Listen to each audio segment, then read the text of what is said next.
Hey guys, I'm Stephanie, and this is Steph Stove. And today in South Georgia, it's cold. And when it's cold, there's nothing better to warm your tummy than soup.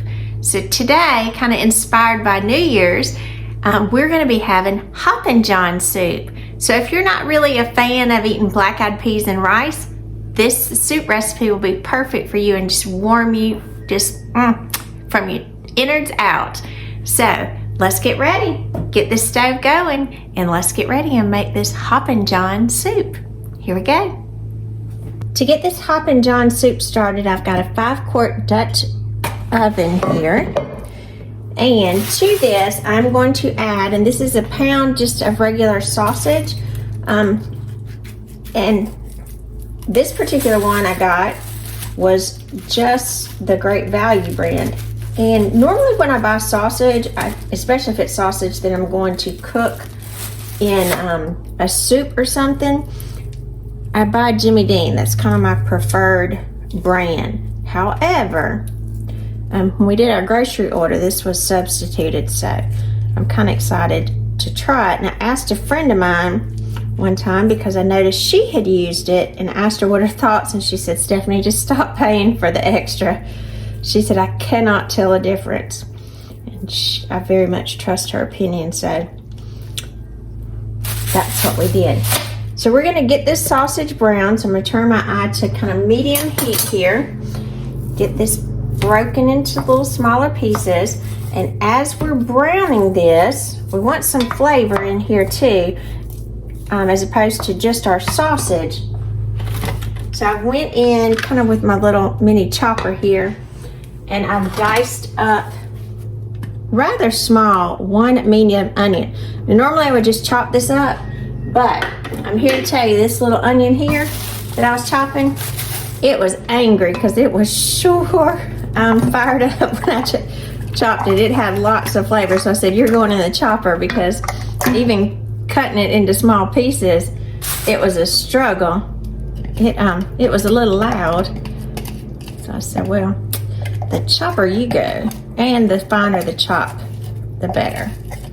All right, so we got most of that in there, and again, this was just 1 small onion. So we are gonna brown these together, and then we're gonna move on to our next step.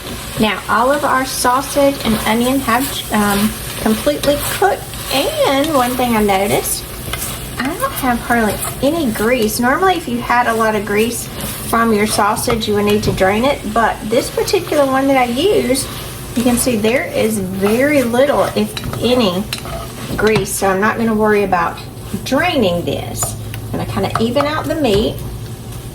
Actually, I'm gonna give it a little taste because I told you I was not as used to using this. My friend suggested this one. That's good. Shanna, you're right. It's delicious. Delish. All right, so to this mixture, we are gonna come in and we are gonna add 2 cans. It's gonna have a little heat to it, and you can adjust this according to your taste. But we are gonna add 2 cans of diced tomatoes with green chilies, and I'm gonna use the mild one. These are 10-ounce cans. You're not gonna drain them. Make sure you leave all that juice in there. So we're gonna need 2 cans. And after you add these cans,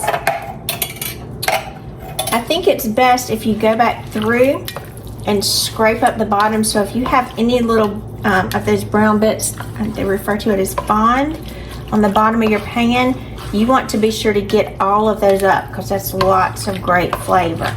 So during this part where you have some of the good juice in there, make sure you go through and get all of those wonderful bits from the bottom off. Now to this, we're gonna add, this is Hoppin John, so it's gonna have some black-eyed peas to it. This is 1 15.5-ounce can. I just used the Great Value for this too. With black-eyed peas, I have went ahead and opened this, rinsed and drained them. So get every little bit out. Just a couple in there. In the bottom, we'll make sure to get those out. Now, if you are a huge black-eyed pea fan, you could definitely add a little bit more, but this is perfect amount for the soup. So you can see it's going to be a very, very hearty soup with the sausage and the black-eyed peas in there. And I did turn my eye down just a little bit while I'm adding these ingredients because I didn't want them to splatter back on me, and I want this kind of at a contained level at this point. All right, so I'm going to kind of even that out a little bit. Then I'm going to go in and add, because obviously it's soup, we need some liquid. I'm going to add, this is a 32-ounce container of chicken stock. So I'm going to add the entire container.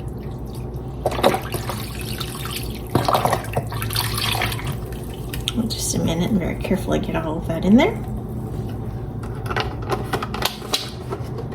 That way.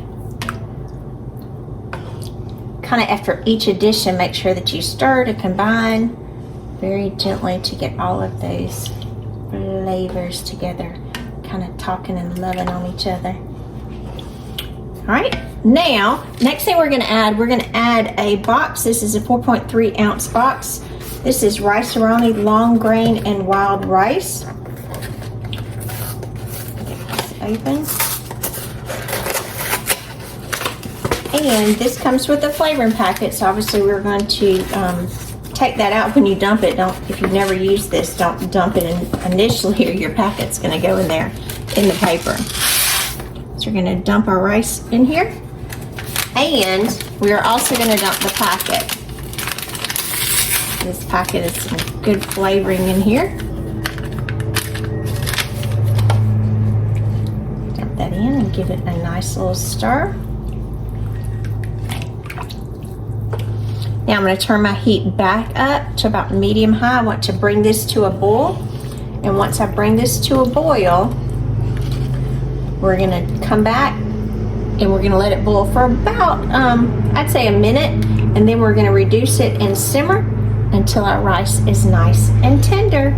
So let's get it up to a boil and we'll be back in just a few minutes. Our soup has come up to a nice little low boil at this point. So I'm going to reduce it to kind of medium low, about 3 on my stove. We are going to continue to cook this probably for about 20 minutes, like I said before, to ensure that our rice is tender. We don't definitely want it too crunchy. Now remember, it is the long grain rice, so the darker clumps of the long grain rice will be a little harder than the white rice, but it shouldn't be super hard. All right, so as you're reducing this, go through and make sure again that you're scraping on the bottom to be sure that you don't have any of those flavor bits, that wonderful fond that is stuck to the bottom. We're gonna let this reduce. Unlock my stove here and put my timer on for 20 minutes. And we're gonna come back and taste this in about 20 minutes. Looks yummy and smells amazing. All right, it's been our 20 minutes and you can see that our rice has fluffed up nicely. I do like it a little thicker, so I went ahead and I added just a handful of white rice, and you can do the same and you can see how much thicker it is. I actually did that off camera, I apologize. But if you want it just a little thicker, and that's the way I like it, you can just add a little bit of the white rice, or you can do it as it is and throw a little clump of cooked white rice on top of it. Equally as delicious. So let's get our oven turned off, or our stove, excuse me, and let's get this plated and tasted. Alrighty, it's the moment of truth. It's the tasting time. So good. Now this will continue to cook, so if you're planning on eating it in a little while, you do want to turn it off to let it cool, because it's like lava hot right now and it will burn you.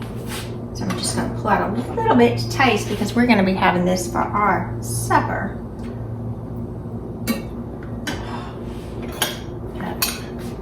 As you can see, and like I said, lava hot. It is super, super hot. Now, once you have it, if you want to add some tastings of your own, you can add a little salt to your own personal preference, to your taste, or you can go in and add a little garlic salt, garlic powder if you choose, onion powder, either one. But I think it's perfect just the way it is.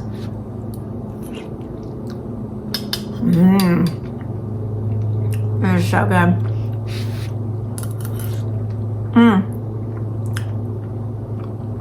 It's got a little kick from the tomatoes with the chilies, but not too much. So don't have to worry about it being like, ooh, it's so spicy. It's not. It's just delicious and warm you from the inside out. So I've got some cornbread cooking in the oven because one thing my husband will say when he comes in, he said, that's so good, but it'd be better if I had some cornbread. So I got him some cornbread cooking in the oven. They'll be ready shortly, and we'll enjoy this for our supper. So remember, I'm Stephanie. This is Steph Stove. Give us a thumbs up. Click that subscribe button for more great content like this. And remember, Steph Stove, we're making memories one dish at a time. Thanks for watching. Happy New Year.